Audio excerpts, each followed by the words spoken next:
Hello and welcome. My name is Imran Khan. I am the Executive Director of the UC Berkeley Center for the Science of Psychedelics, and it's my pleasure to welcome you to this event today.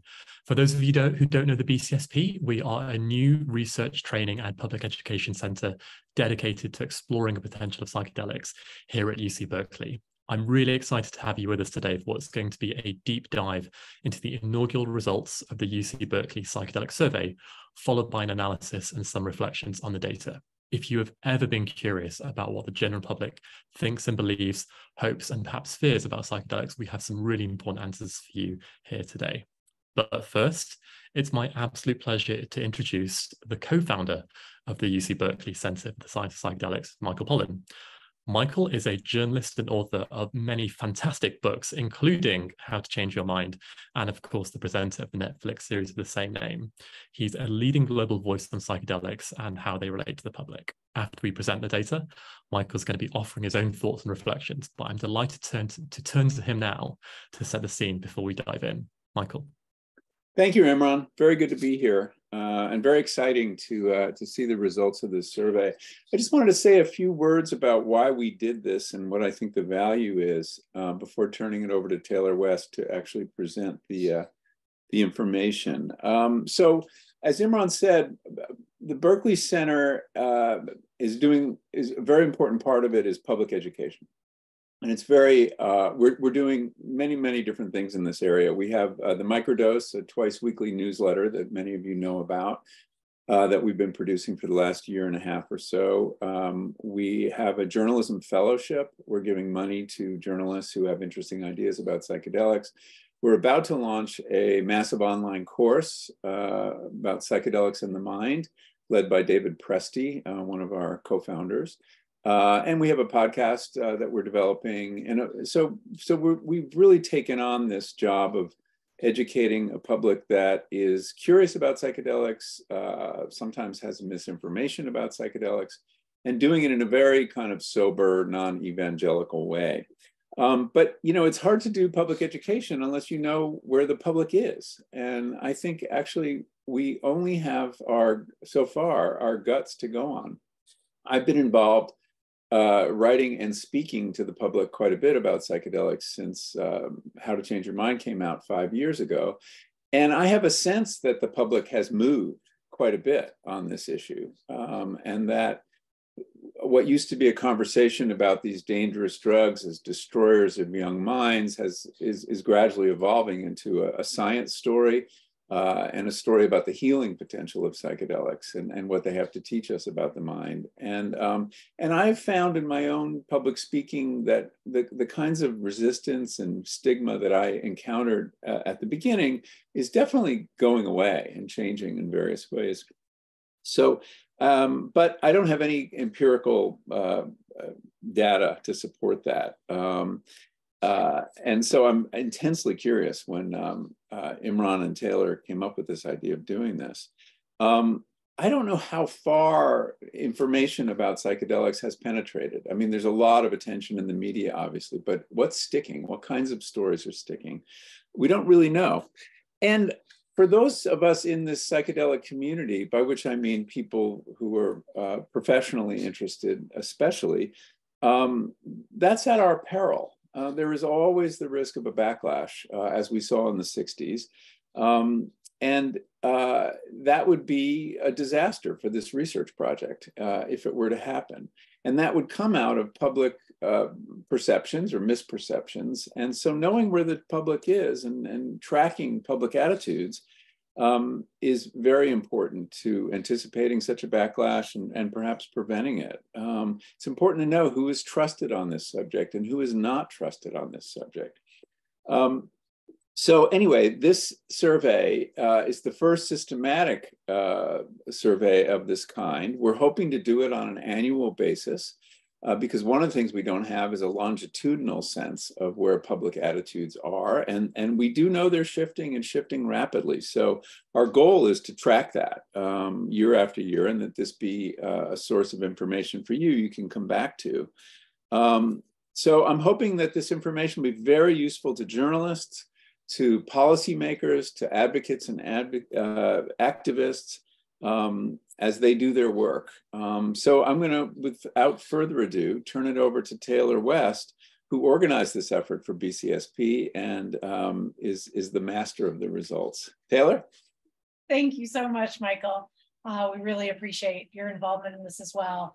As Michael said, the Berkeley Psychedelics Survey was born out of a recognition that no matter what your goals are in this field, tracking evolving public opinions and perception is going to be critical. And that is something that is currently missing in the data that we have available. Whether you're looking at policy reform, including both campaigns, but also things like pushing for expanded research funding at the federal level. These are things that you need to understand public sentiment in order to be effective at. Education, understanding what people do and don't know, the misconceptions that are out there, both good and bad. Things around safety, understanding what public expectations are around use of psychedelics and their own assessment of the risks. And then the question around culture and the sort of narrative around psychedelics. If your goal is to somehow affect the narrative around them, then you need to know where you're starting beyond just that gut feeling or those anecdotes that Michael refers to. And you need to be able to track how your efforts, if you're working on that, are making a difference in that narrative.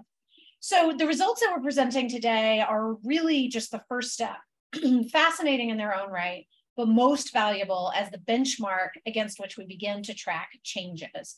So throughout the presentation, I would encourage you to be constantly considering how much more we can learn if we're able to build on this poll year after year, in some cases asking the same questions and tracking the change in the answers over time. In other cases, digging in more deeply on some of the complexities that arise from the data, or perhaps diving into specific populations to better understand the nuances and differences between them. If this program is able to continue over time, we'll build an invaluable base of data that does not currently exist. And that's a resource that nearly every aspect of the field can make better informed decisions from. So before I hand it over to Imran to dive into the numbers, a few notes on the methodology. The Berkeley Psychedelics Survey follows the recognized best practices of the opinion research field. Respondents were randomly selected from a national database of registered voters, and the survey population is demographically and geographically representative of the overall US registered voting population.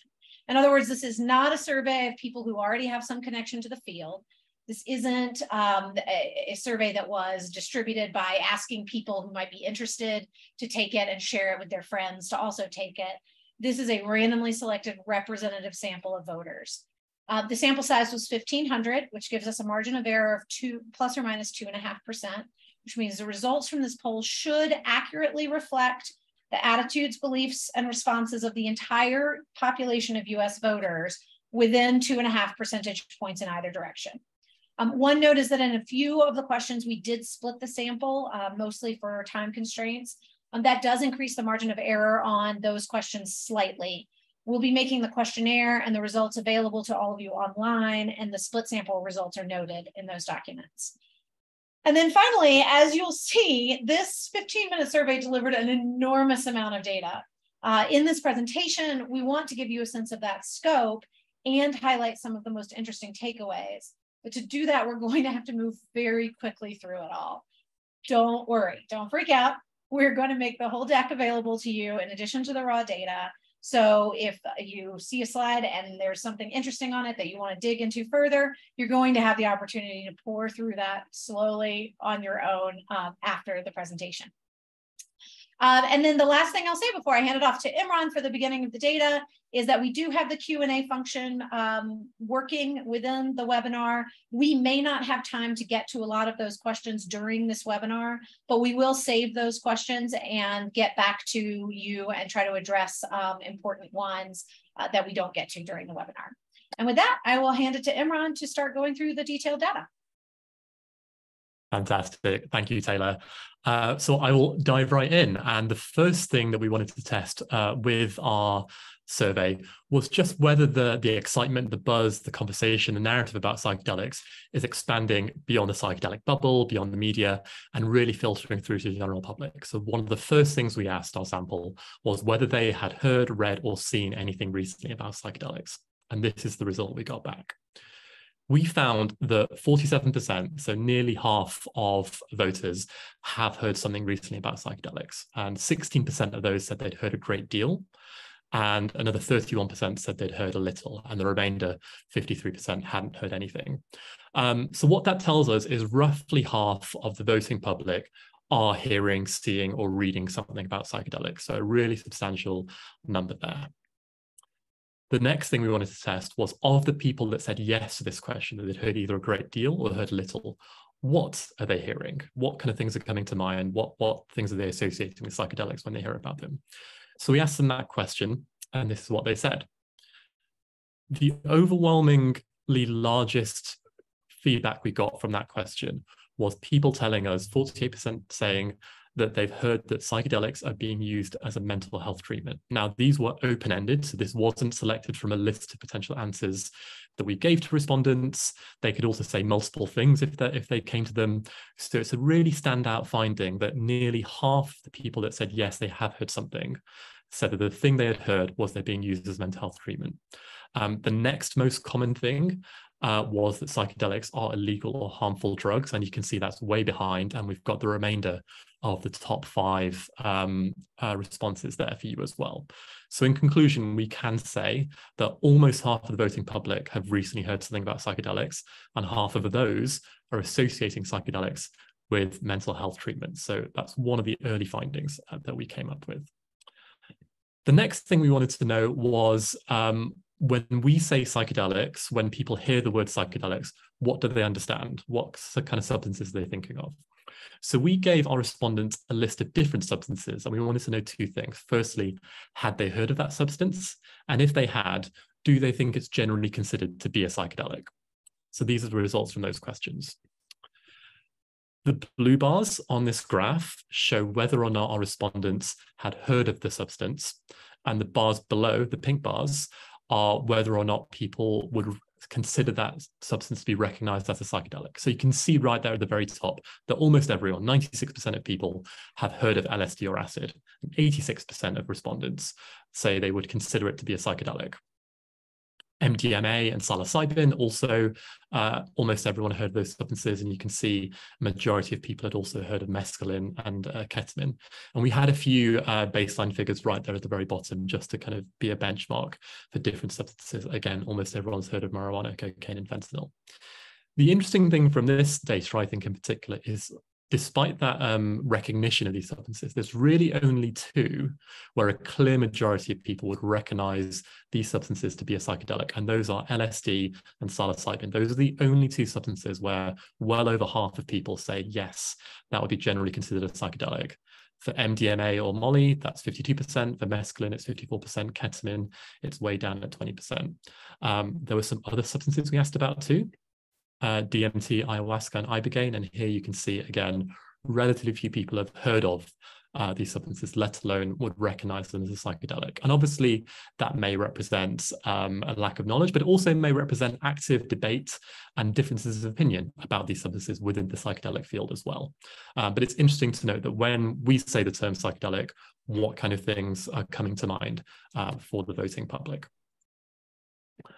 We then wanted to try and ask about use. How many people are using psychedelics? How many people have used them? But given that psychedelics are, by and large, scheduled substances in the US, and we don't want to put our respondents in potential legal jeopardy, we asked an indirect question. We wanted to ask, have they or someone close to them used a psychedelic, rather than saying exactly who it was? And this is what we got back when we asked that question. We found that 52% of people, so just over half of our respondents of US voters, said yes, either they or someone close to them have used a psychedelic.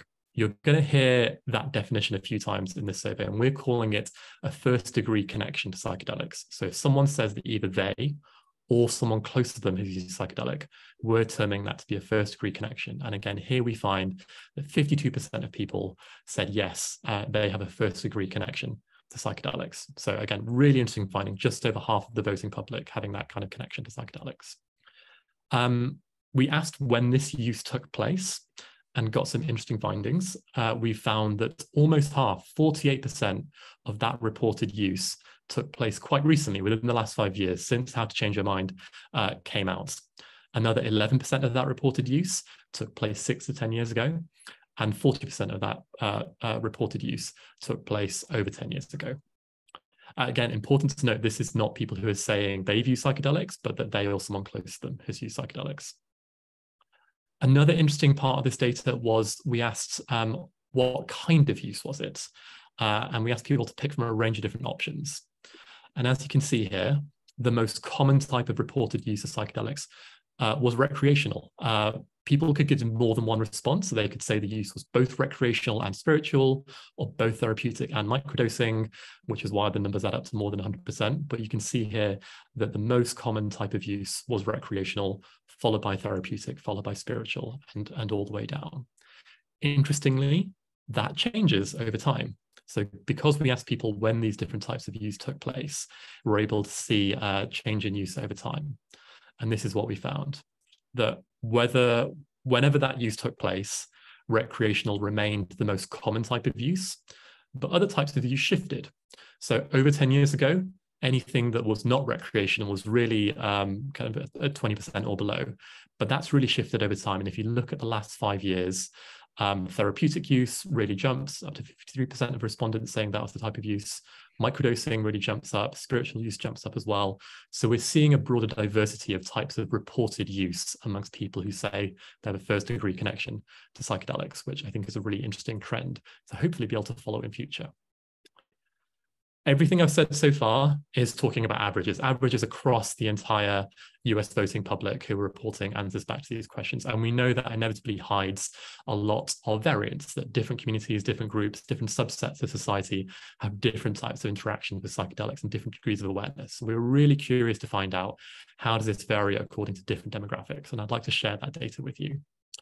The first thing we wanted to look at was gender and age. And here we asked for awareness. So again, this is whether or not people have heard, read, or seen something about psychedelics differently. How does that vary according to gender and age? And on the left here, we see that male respondents were more likely than female respondents to say they'd heard a great deal about psychedelics, 19% versus that 12%, those pink bars there, adding up to males being more aware generally, reporting more awareness, I should say, than females. And in terms of the age brackets, it was people in their 30s and people in their 40s who are more likely to report awareness of psychedelics than the other age groups. In terms of first-degree connection, again, which is use either by yourself or someone close to you, we see a similar pattern, that male respondents slightly more likely than female respondents to report a first-degree connection, and people in their 30s and 40s more likely than other groups to report first-degree connection. The next demographic split we looked at was region and education level. So in terms of education, those are the lines on the left there.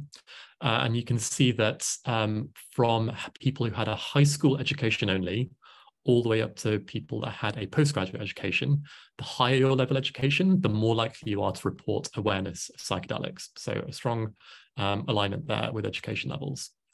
And in terms of geography, we found that it was the people who are residing in a Western state in the US that were significantly more likely to report they'd heard a great deal about psychedelics, those pink bars down at the bottom right of this chart. That might not be surprising when you look at the states that comprise the Western US. So you can see in this map that the West includes Oregon and Colorado. Both of those are states that have had a recent, high-profile, successful ballot initiative to liberalize and increase the availability of use of psychedelics in different ways in those states. So perhaps not surprising that it's that part of the country that reports higher degrees of awareness. So those same breakdowns in terms of education and region, but this time by first-degree connection. So again, this is use rather than awareness. Again, we see a similar trend with education, where the more educated you are, the more likely you are to report a first-degree connection if you're a voter, but that drops off for the most highly educated voters, so the postgraduates, doesn't quite follow the same trend as awareness. And again, for regions, a bit more of a mixed picture in terms of there not being a super clear pattern, and that standout for the Western states doesn't quite carry over from awareness into first-degree connection. The next set of demographics we looked at were political ideology and religion and spirituality. And a couple of clear patterns here. For political ideology, we found that liberal voters were more likely to report awareness of psychedelics than conservative voters and moderate voters. And for religious and spiritual practice, the question we asked here was, how often do you engage in religious or spiritual practice? Is it several times a week, weekly, monthly, a few times a year, or never? And we found that those voters that said a few times a year or never for religious or spiritual practice were more likely to say they were aware of psychedelics. And again, if we look at that same demographics, this time for first degree connection, we find a similar trend. So liberal voters are more likely to have a first degree connection than moderates and conservatives. And those voters that have little to no religious or spiritual practice are more likely to have a first degree connection to psychedelics as well than other types of religious and spiritual voters. Interesting nuance there, though, that those voters that have a religious practice several times a week are slightly more likely than the weekly and monthly practices to report a first degree connection with psychedelics. Lastly, we looked at race and ethnicity. And here we found, again, this is awareness, that Latino voters and particularly African-American voters were less likely than white voters or all the other voters of color to report being aware of psychedelics. And that trend carries over into first degree connection. So again, African-American voters in particular, substantially less likely to report a first degree connection to psychedelics than all other racial and ethnic groups in the US. Summing up, this is what those demographics look like when you step back, that we find that when, particularly for people who are reporting awareness of psychedelics, the people that say they are less likely to be aware of psychedelics are more likely to be African-American or Latino, female voters, conservative voters, voters with only a high school level of education, voters in the US southern states, voters who are aged between 18 and 29 or 75 plus, and those voters who are regular religious or spiritual practice. Again, this is averages, so it's very possible that people could have all of these characteristics and still report high degrees of awareness. And obviously these are all independent of each other rather than painting a picture of one type of person. But it does show what the overall trend looks like. And on the right, you see what the converse is, the people that are overrepresented amongst people that say they've heard a lot about psychedelics, what those characteristics might be. And now I'm going to hand over to Taylor for the next stage of this presentation. Thank you, Imran. So in the last few years, there has been a proliferation of policy reform efforts related to psychedelics at the local level, at state levels, and at federal levels. So in order to test levels of support, we looked at 5 categories of policy reform, examples of which are being advocated for or carried out in places around the United States. We've shorthanded these policy reforms as research expansion, which is making it easier to do research into psychedelics, regulated therapeutic use, which are programs that allow access within a regulated system but don't require a prescription, medicalization, which would be gaining FDA approval for prescribed medical access, decriminalization, which is removing criminal penalties for personal possession and use, and religious or spiritual use, which means specifically allowing in a legal way use within religious and spiritual contexts. So let's take a look at each of these one by one. What you'll see in each of the next few slides is a pie chart indicating support and opposition for the policy proposal. And in each chart, the pink section represents the amount of opposition, with the dark pink indicating strong opposition. So as you see here, more than 3/4 of US voters support efforts to make it easier to research psychedelics, and nearly half of all voters express strong support. The purple here indicates the percentage of voters. Imran, I think you advanced the slide on me. There we go. The purple here indicates the percentage of voters who support a program for regulated therapeutic use, more than 60%. Now, this is a surprisingly high level of support in a national poll. The best examples of programs for regulated therapeutic use are those which passed by voter initiative in Oregon in 2020 and in Colorado in 2022. And both of those initiatives passed with lower vote percentages than this. Each of these states typically takes more liberal positions on social issues than the national average, which is why seeing this number at 61% is perhaps a little surprising. We're going to talk more about this particular proposal and its support numbers a little later in the presentation. This is our medicalization support slide, and it's interesting to see that support for FDA approval of psychedelics for prescription use, while still a majority at 56%, comes in lower than the therapeutic access support number. We'll see later in the presentation that the FDA appears to have some reputational liabilities, which may be coming into play here. Removing criminal penalties for the personal possession and use of psychedelics comes in just short of a majority, which could be considered somewhat unexpectedly high, given that that is the most open access of the policies that we tested. It's worth noting, though, that of the 45% who are opposed, more than 2/3 of that group say they are strongly opposed. So there's a pretty intense set of opposition there. And then when it comes to religious or spiritual use, our poll respondents were least in favor of this policy proposal. This proposal also garnered the largest amount of strong opposition, edging out decrim by 1 point. This is somewhat in keeping with results that we've seen in state level polling. And while we would have to do more digging to really understand the phenomenon here, it seems that there's some hesitation about the credibility of religious use among some portion of the population. Here we're looking at support for all 5 policy reforms, each indicated by a different line, mapped against whether the respondent had heard anything about psychedelics recently. So that awareness level that Imran was talking about earlier. What we see from this is that higher levels of awareness are definitely positively correlated with higher levels of support for all of the reforms. So the more that you've heard about psychedelics recently, the more likely you are to support any of the policy reforms that we tested. But it is important to note, as with all polls, that correlation does not indicate causation. And in fact, in this situation, we aren't able to say if hearing more about psychedelics makes you more supportive of reform, or if being more supportive of reform means that you may be more likely to attend to psychedelic news. It could be a combination of the two, or there could even be complicating factors at play that are not fully represented here. So it's an interesting trend to note, but important not to imply causation in either direction.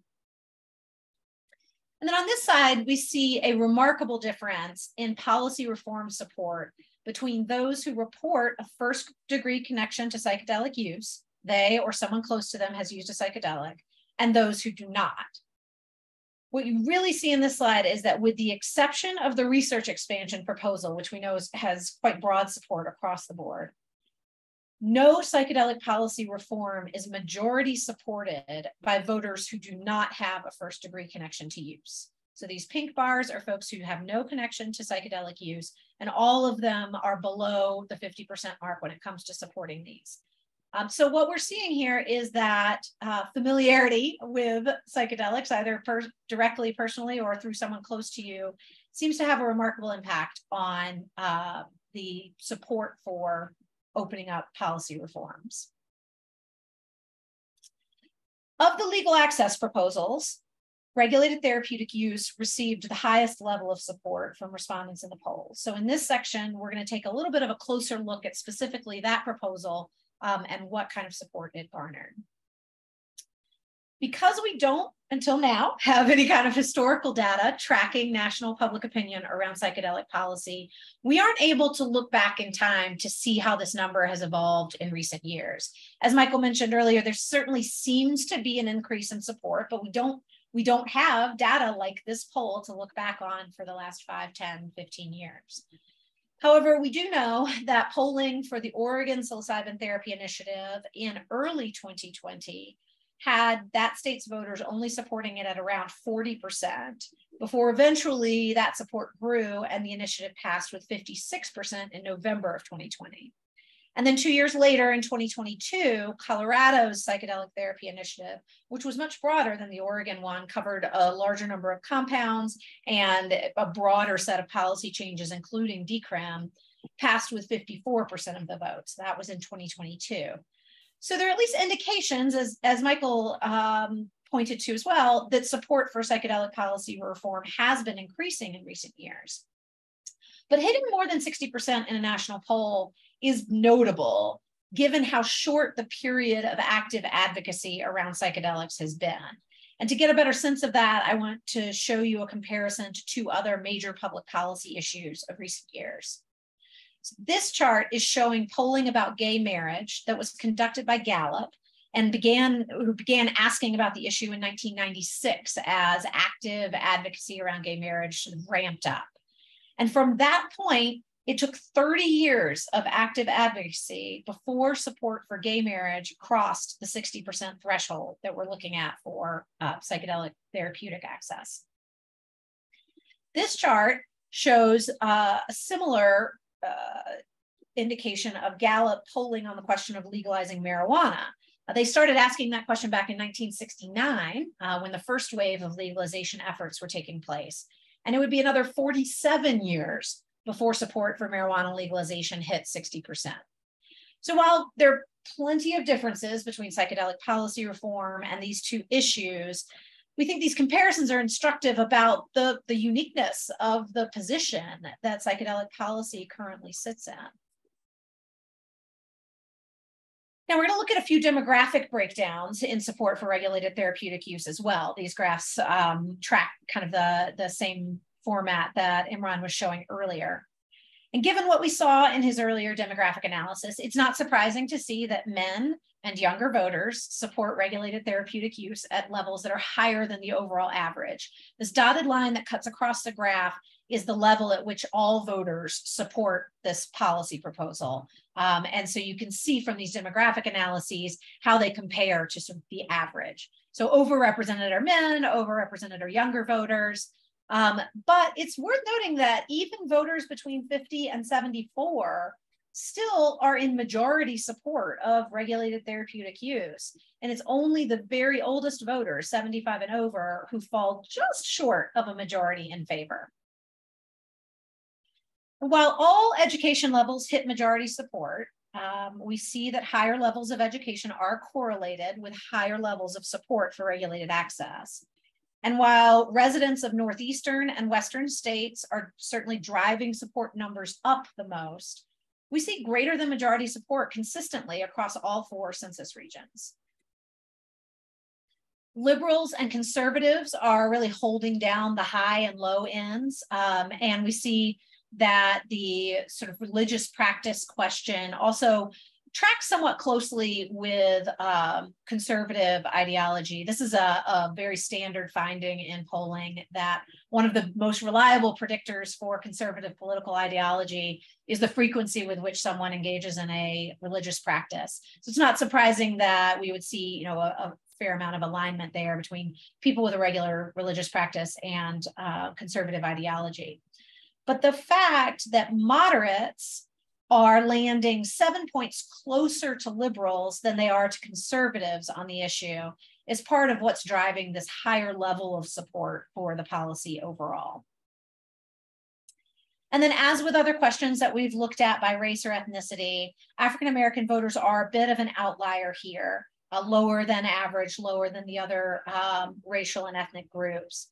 But even Black voters are half in favor or close to it of this policy, although their support still falls significantly short of the overall average.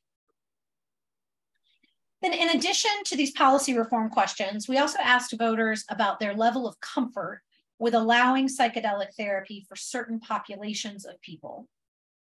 We tested a variety of populations with an emphasis on groups of people dealing with an array of common mental health conditions. As you'll see here are depression and anxiety, trauma, addiction. Overall, respondents to the poll were generally pretty comfortable with nearly all of these populations being eligible for psychedelic therapy. And what you're seeing in these bars, just to be clear, is the blue bars represent people who are very or somewhat comfortable with this population receiving access to psychedelic therapy. The pink are those who are somewhat uncomfortable or not at all comfortable. And then the differential column here is showing the numerical difference between those who are comfortable and those who are not. So we're seeing a high level of comfort with most of these populations. The notable outlier here, aside from anyone age 21 or older, which certainly falls below the majority, the notable outlier here is people who are dealing with addiction. We know from other polling that we've seen that often this is a particular population that the public sometimes has difficulty believing can be helped with another drug. And so this is a figure that if you are someone who is involved in research, or you're involved in education about psychedelics, or you're an advocate for therapy access in some way, this is a number that you want to keep an eye on because it's at odds with what we're seeing from the research. Both historically and currently, we have a lot of promising research about psychedelics effectiveness in helping people break the cycle of addiction. But that information, for one reason or another, has not yet broken through to the overall public. Another goal of the Berkeley Psychedelics Survey was to begin to track what people think and believe, what they perceive about psychedelics. And to test this, we presented the participants in the survey with a series of descriptions and asked them to say whether they believed each description fit psychedelics well or not well. Some of them are simple factual statements, others are more subjective judgments, and answers were given on a 7-point scale, with 7 being very well and 1 being not at all well. This chart shows descriptions that a significant majority of voters believe fit psychedelics well. So the blue bars are answers in which people said well in varying degrees, and the pink bars are those who said it does not fit well. And again, the difference column on the side represents the percentage point margin between those who said well and those who said not well. The top 3, as you can see, represent pretty much factual information and just gives us a sense of the fact that respondents are fairly well informed about the basics here. Illegal, have a indigenous tradition, and often come from plants or fungi. The bottom 2 here are more subjective, and they begin to paint a picture that we're going to see more of in the coming slides around some negative perceptions of psychedelics that are widely held in the voter population.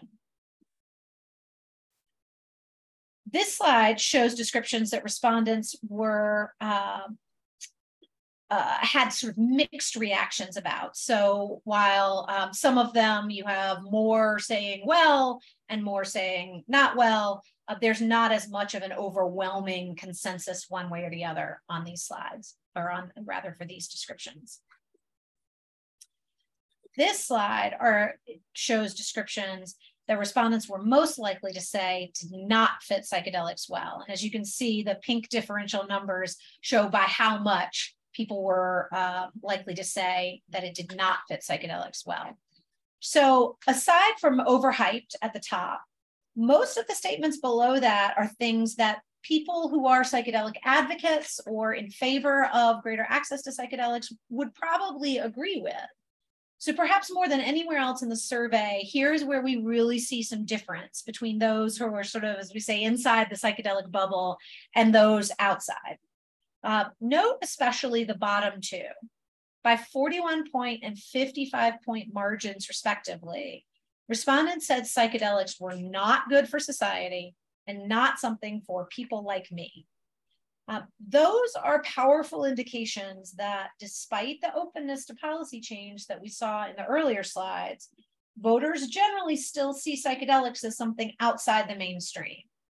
And this brings up one of the most interesting takeaways from the poll, that there is this large gap between support for policy reforms to make psychedelics more legally accessible and personal perceptions of psychedelics. So we know half of all voters support decram, and 61% of voters support regulated therapeutic use. But in that same group, more than 60% of voters say psychedelics are not good for society, and almost 70% say they are not something for people like me. So we looked at the overlap, and what you're seeing here is that among those who support decram, so that 49% who are in support of the most open access policy, we do see relatively lower percentages of people who believe psychedelics are not good for society and not something they're interested in. This was another question that we asked that had a kind of a surprisingly low level of agreement. But we still see a majority of people who support decram saying that psychedelics are not something for them. And among those who support regulated therapeutic use, which could be considered a somewhat more conservative policy, almost half of that group say psychedelics are not good for society. And majorities say it's neither for them nor something they're interested in learning more about. So for people who are interested in advocating for policy change, these results can cut both ways.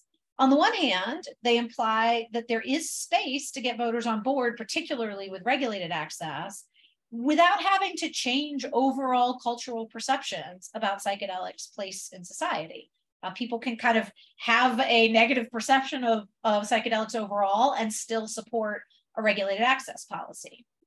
However, you might also be concerned if you're a person trying to support one of these policies about the durability of the support that we're seeing among these large percentages who nevertheless hold negative perceptions of psychedelics.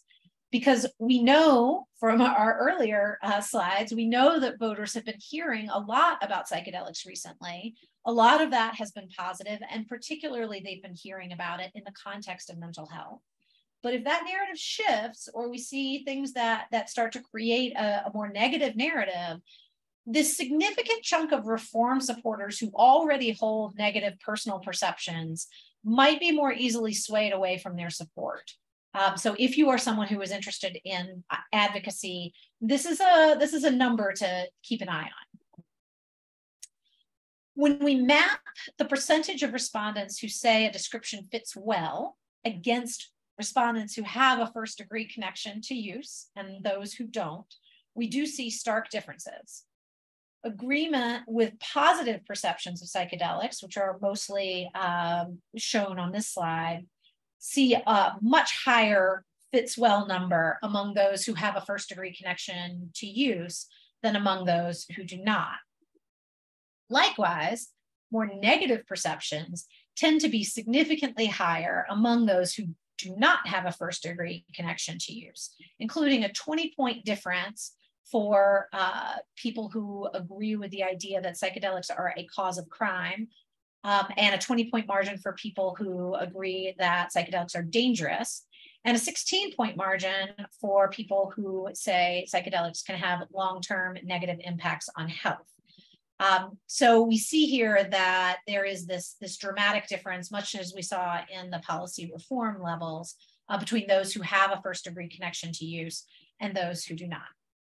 And with that, I will hand it to Imran to talk a bit about some of the trusted sources of information. Thank you, Taylor. So this is particularly important to us because of the communication challenge around psychedelics, both in terms of listening to and in terms of communicating about psychedelics. Trusted sources of information are going to be really critical to what happens in the coming years. So we asked people, which are the groups and the individuals and the professions that you would most find to be a trustworthy source of information about psychedelics? And this is what we found. This chart shows different groups. You can see we have nurses, scientists, doctors, and a number of other groups. And the colors showed the extent to which they're seen as very, somewhat trustworthy, or somewhat suspicious or very suspicious. And what you see there is there's 4 groups at the top where a really clear majority of the voting public say, I would find these groups trustworthy. And those are nurses, scientists, doctors, and psychiatrists. We can collectively call them researchers and clinicians. So a clear majority would find this to be a trustworthy source of information about psychedelics. The next group down, you can see the blue lines get us to just over halfway. So just over half of the public find these groups either very or somewhat trustworthy. And those groups are very different from each other. We have indigenous practitioners of psychedelic medicine, we have veterans who have used psychedelic therapy, and we have the Food and Drug Administration. So those are not as trusted as the researchers and clinicians, but still have broad levels of trust. One interesting nuance to call out there with the FDA is that although a majority of the voting public does have trust in the Food and Drug Administration, a substantial minority, 22%, also say they are very suspicious of the FDA. So clearly some divisive opinions there. They've had a tough few years, as we were reflecting. There's a number of other groups we asked about, and these are the groups which didn't quite get to the 50% figure for trustworthiness. The first group at the top there, we're terming a psychedelic guide, so an experienced guide who helps someone through a psychedelic experience.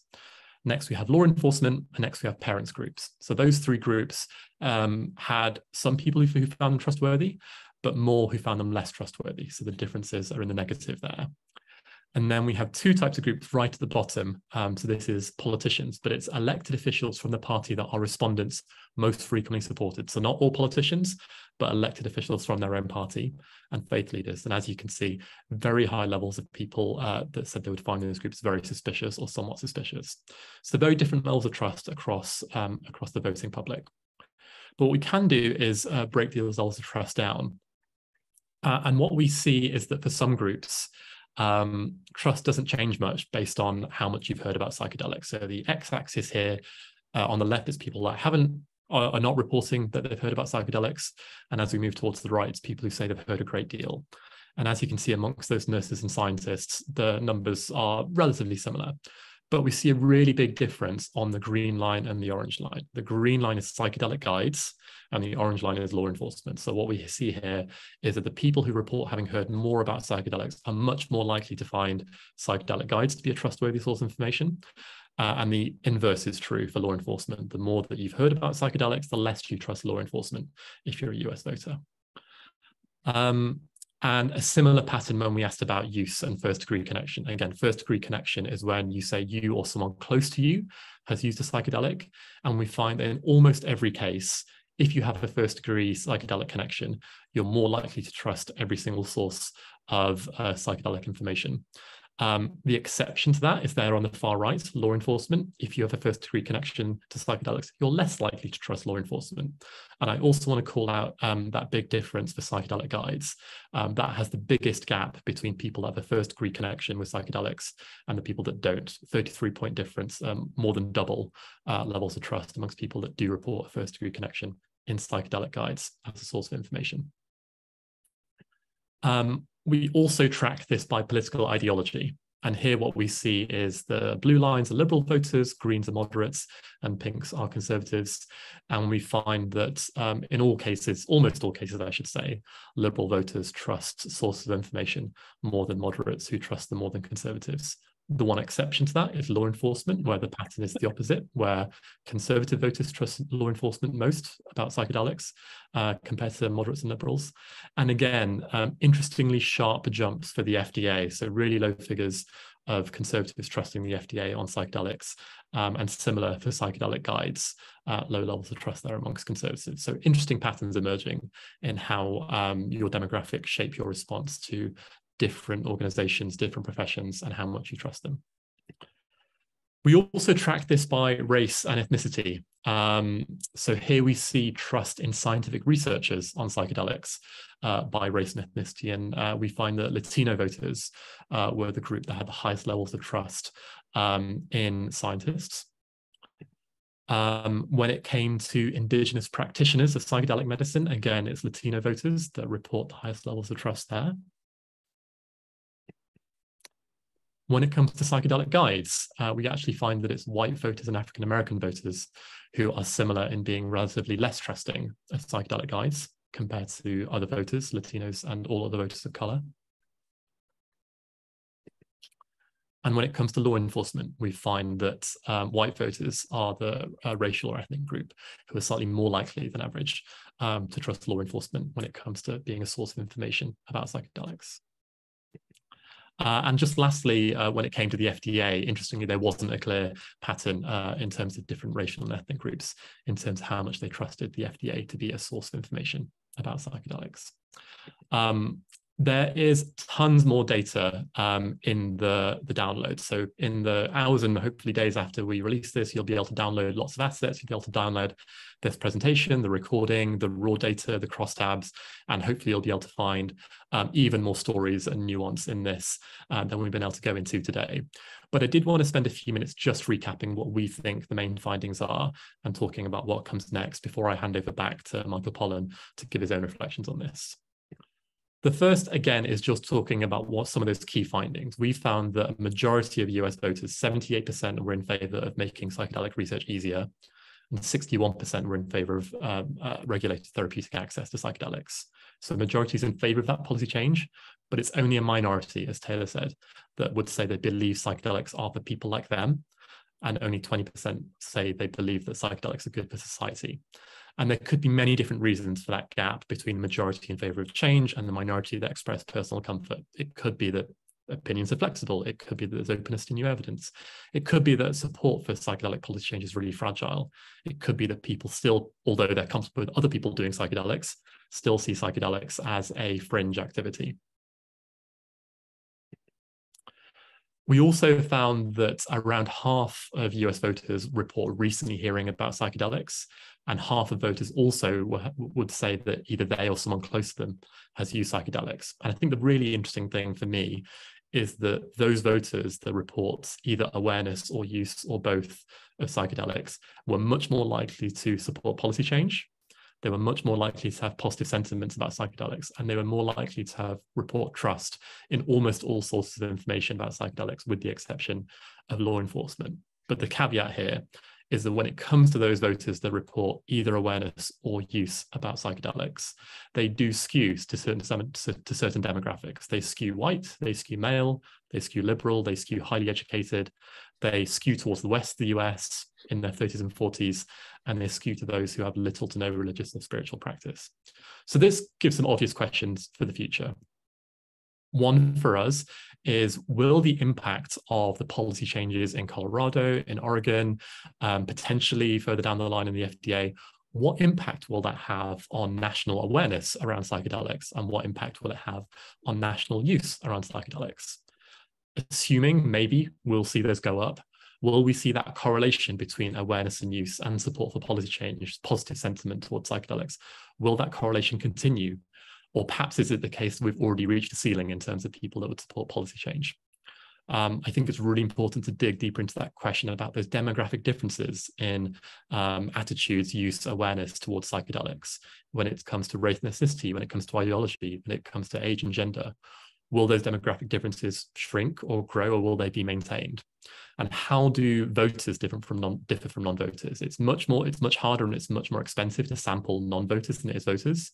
But we're not assuming that voters are representative of the entire population. So one question is, how do voters differ from non-voters?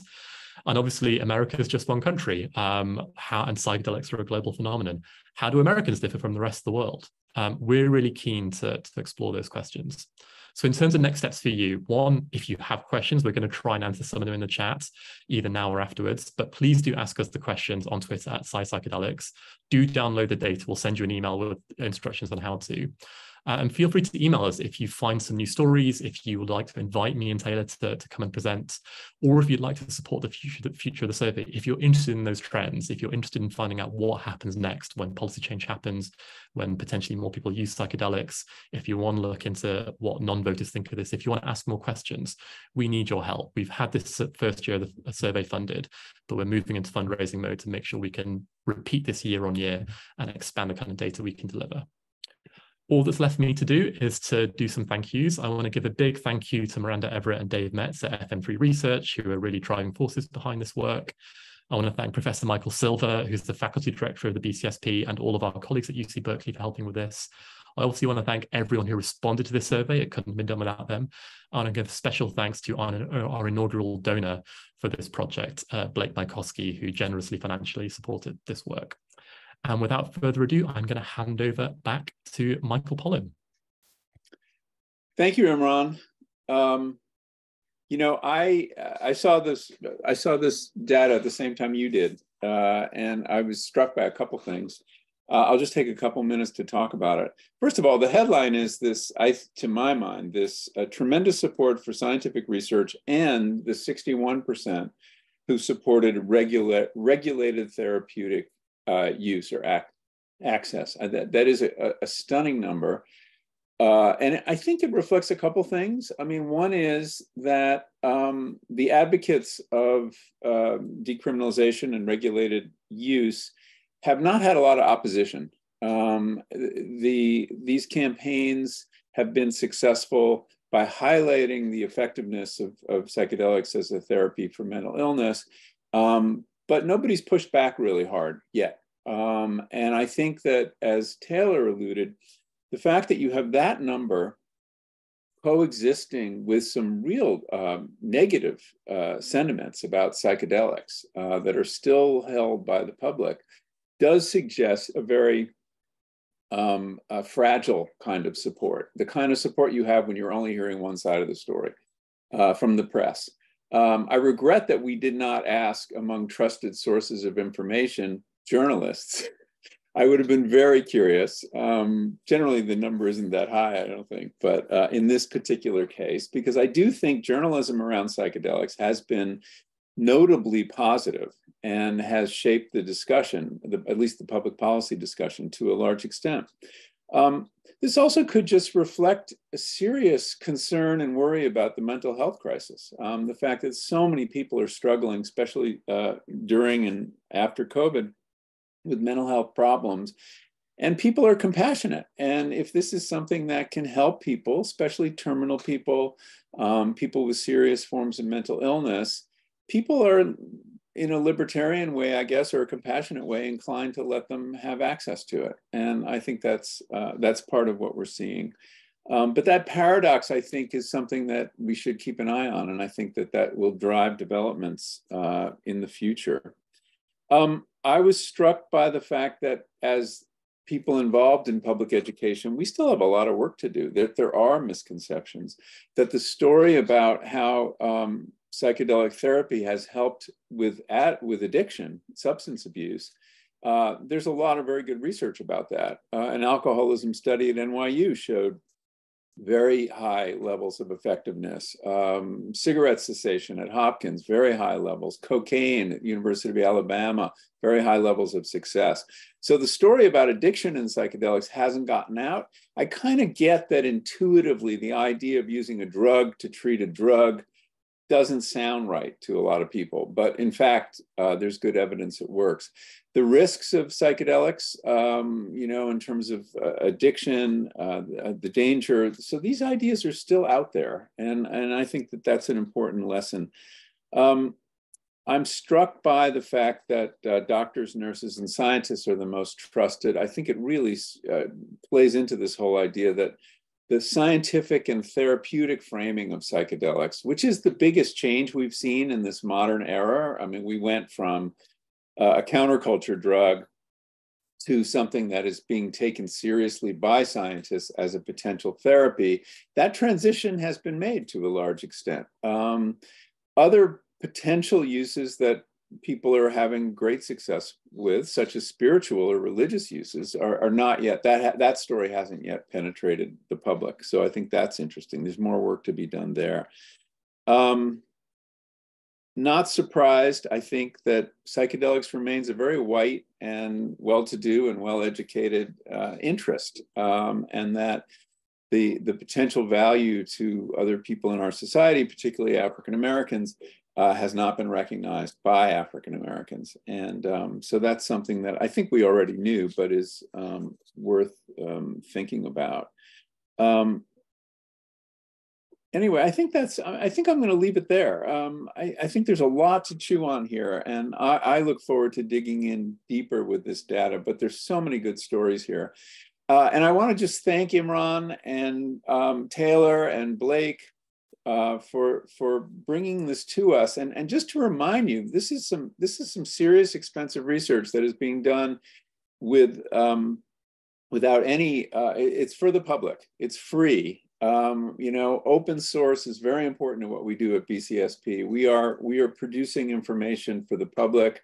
Almost all of it is free, and we see our role as supporting this field with our science, with our public education, with our training, and this project is an important part of that. And those of you in a position to help support it going forward, we would love to hear from you. I think as you can see, this is really useful information for people at every level, whether they're trying to get more funding for psychedelic research, or they're advancing a policy agenda, or they're working with the FDA through that process. That this information is, armed with this information, I think we can all be a lot more effective. So thank you very much. Don't forget to tweet your questions to Psychedelics, at Psychedelics. Download the data at psychedelics.berkeley.edu. And thank you for everyone for attending.